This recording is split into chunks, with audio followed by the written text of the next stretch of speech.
Welcome back to Point of Focus, and today with me in studio is Ms. Rihanna Harrell, the president of the Voice of Lupus Foundation. Hi, Rihanna. Thanks so much for joining me today on set. Yes, thank you for having me. You're welcome. It's a pleasure to have you here. You know, Rihanna, we had short discussions before our show, and I would like you to tell me a little bit of, what lupus is. Okay, so lupus is a chronic autoimmune disease. So auto meaning self, and we all have immune systems. But in an immune system that's compromised, instead of protecting the body from viruses and bacteria, essentially it's raging war on all the organs and the cells and the tissues. So that's essentially what lupus is. It's a disease that attacks the body's immune system and defenses and just rages war on all the organs in the body. So it could vary from your heart, your brain, and I'm telling you, it's like at once. It's not like it takes turns. It's at once, so including the skin. Wow, and how is this caused? There isn't any identification with regards to how exactly it is caused, but scientists have done studies that show it's in the environment, the food that we're eating, genetics. There's a hereditary link because in often cases you may have families who have aunts, uncles, they've been diagnosed with it, moms, dads, and their child later develops the disease. So there is a hereditary link. There isn't any cure.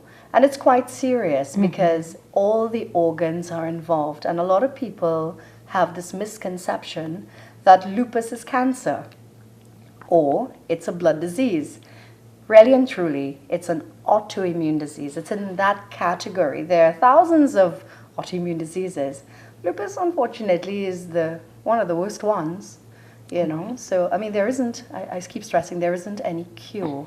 The treatment for lupus is actually worse than the disease because it involves, in the worst case scenarios, something called cytophosphamide, which is cancer, chemotherapy. Yes. It's a cancer drug, so it's tough. I can imagine. So, Rihanna, you said that there basically isn't a cure for lupus. Now, what is the duration in terms of the lifespan of someone who is affected by the disease? In the last 20 years, the lifespan was, from diagnosis, you're expected to live within 5 years. I have seen persons survive 20, 30 years, but I've also seen persons who have just gotten diagnosed, and in 3 months, they died because all the organs are involved. And usually in lupus cases, the most common organ that is affected is the kidneys. And the kidneys are very, very important. Yes. And we have actually lost, in the last 6 years of our existence, we have lost 128 members to this disease. I'm talking about people that we interacted with. Yes. And that's just in Trinidad? That's just in Trinidad. Okay. And I can be even more specific. Yes. In San Fernando, in Chaguanas, the East-West Corridor, and in San Juan. Wow. And there have been 1 or 2 cases in Port of Spain, what have you. And these are persons that we have interacted with, whether it's through the clinics or we've met at various health fairs. Yes. We just create this sort of relationship with our patients. There are 4 types of lupus. A lot of people don't know that. There is discoid lupus, which just affects the skin. There is systemic lupus, which affects the entire body. There is something called drug-induced lupus. Do you know there are over 100 medications that trigger lupus-like symptoms? Over 100. Wow. And when you narrow down those medications, we're talking about persons who use certain statin drugs for diabetes, to manage their diabetes, and cardiovascular disease. And this is something that comes out of the usage of those drugs. The uses of these drugs, the side effects now trigger lupus-like symptoms. Wow.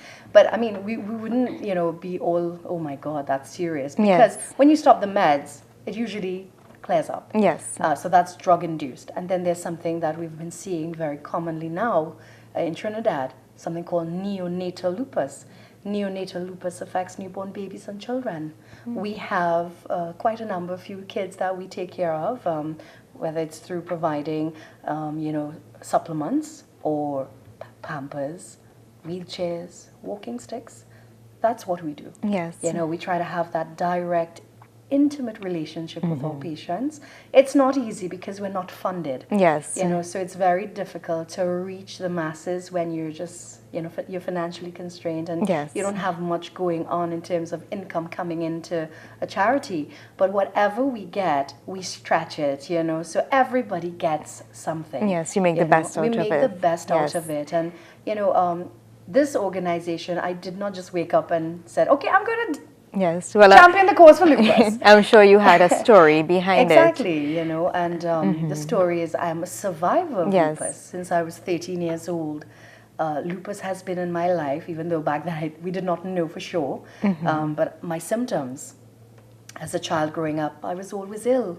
You know, if my mom was here, she would attest to that. Since I'm a little girl, I'm talking about 3, 4, 5, 6. I was always in and out of hospital, and I did not have a normal childhood. You know, for want of a better word, it was really not the best circumstances.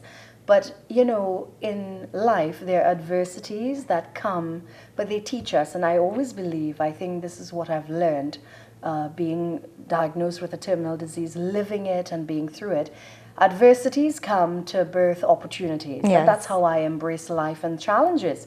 Because I had to go through the diagnosis of lupus, suffer, and I'm not saying that word loosely. I really did suffer because I suffered silently.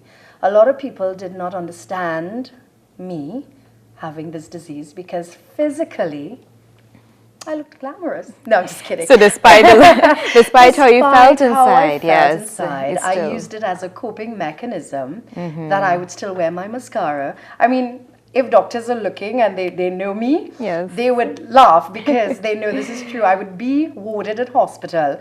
I would have tubes hooked up on me, and the nurse would come to give me my bath on the bed, and I'm telling the trainee nurses, Yes. oh, in that bag there's my makeup kit. Can you please get my mascara out? You have to do my eyes, because I never allowed this disease to determine who I was. I Yes. still tried to fight.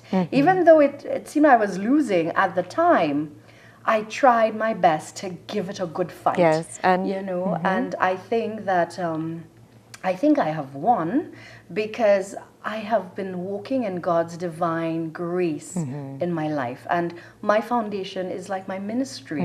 You know, for the last 6 years, God Himself said, start this. I just didn't wake up and said I was going to do this. It started off by doing a Facebook page Yes. in 2009. And then in media, I worked in media for a number of years, and my experience spans print, radio, and television. So one day I got this really fantastic job at a media house, one of the top media houses in Trinidad, and I was employed as the news assignments editor. And less than 1 month into the job, I fell ill because I caught the flu from my boss. And because I have lupus, the flu is not the flu for me. I ended up in ICU. I had a very bad lung infection, that sort of thing. I stayed in the hospital for about 3 weeks, a little over. And when I got out, the next day I went to work. I didn't have a job. And I was so depressed. And, Yes. you know, what am I going to do now? Because media was my life. Since I was a little girl, my dream was to be in media. And God allowed me to live it. Since I was 17, 18, 19, I entered the media field. And I just didn't know what to do. And I was lying in bed, really depressed, and I heard the voice of God say to me, make this a physical entity. And that's how the story started. And that's how you began the Began Voice of Lupus. Lupus. You know, Rihanna, there's something that I must say is that in Trinidad and Tobago, we hardly hear about lupus. It's something that's not really spoken about, and I think that's where your organization comes in, because you are the voice of lupus. You are the person speaking out based on your experiences. And you know, there's so much that you have mentioned throughout your story in terms of as a young child, you know, you endured all these symptoms, all the challenges that came with the disease, and here you are. Here you are, and you know, you survived. And I think this goes across the board to any disease, and any of our viewers who, you know, may have any challenges, or their kids or whatever, that, you know, despite how you feel inside, you still upheld yourself, and you still looked at the positive, you know, the positive things around you. It took a while because, you know, I'm not really proud to say this, but I attempted suicide. I had reached that low moment, that really dark period in my life where I hit rock bottom. I attempted suicide more than once. But you see, when God has a purpose in your life, and not to sound like I'm in church here preaching, but no devil can stop the will of God for your life. And that's how I learned to embrace my journey. Yes. I was ashamed of it growing up, the struggles, the experiences I had as a child. I was really embarrassed about it. I actually lacked self-confidence. I suffered with depression into my childhood, adolescent, adult life. And I learned to embrace all of this. Yes. My last attempt at suicide was in 2010. And when I survived that last attempt, when the doctors pulled the screen and told my mom and my sisters, that's it, say goodbye. But when God gave me that second chance, that is my turning point. That was my turning point to realize and acknowledge that, listen, there has to be a purpose for my life. Because I tell you, I did the unexpected. I never believed. I grew up in church. Yes. I grew up in church. I always had a relationship with Christ, but I gave up. And when you reach that point where you give up on God, you give up on yourself, but God does never, He never gives up on you. And I learned to really just stop looking at where I was, but try to see where God was trying to take me.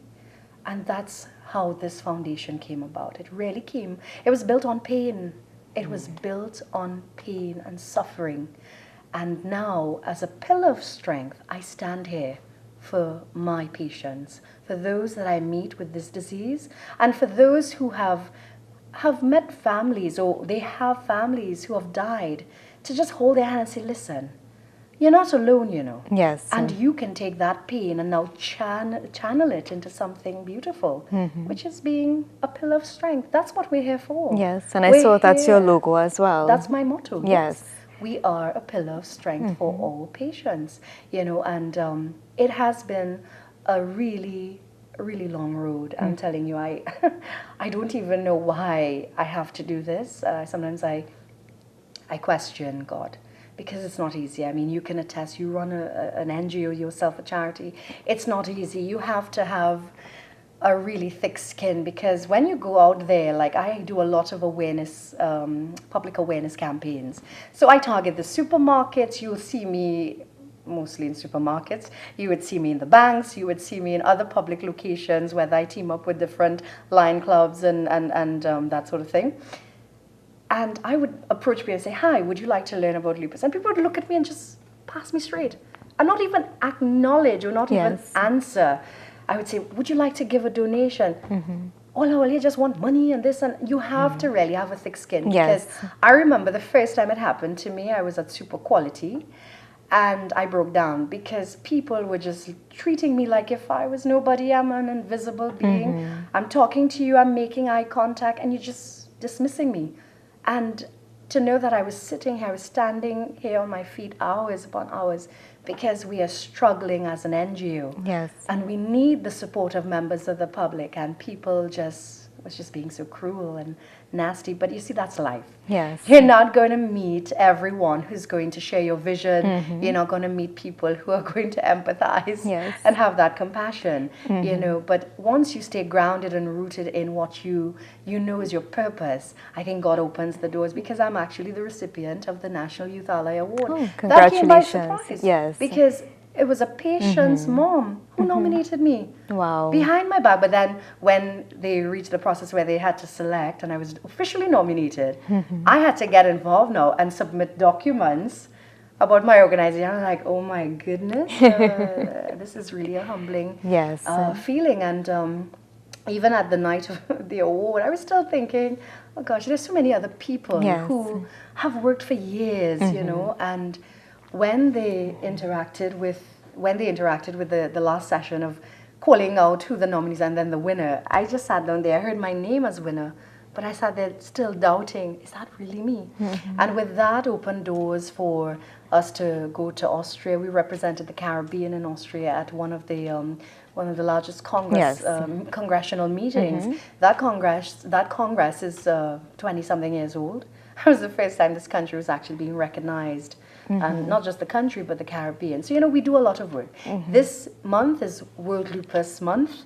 We're doing a lot of awareness sessions and stuff like that. So this is one of the reasons why I was so happy to join you here, Sarah. Just to give lupus a voice, one, and also to just let people know that we are doing work and we need their support. Yes, well, I'm glad that, you gave us this whole insight and the background of the foundation, because I think that lupus is something that's prevalent. However, it's not spoken about very often. That's right, yes. And as you said, you do a lot of campaigning throughout Trinidad and Tobago as well. That's right, yes. Yes, well, that's great. And, I would like to urge our viewers that when next you see the Voice of Lupus Foundation, to give an air.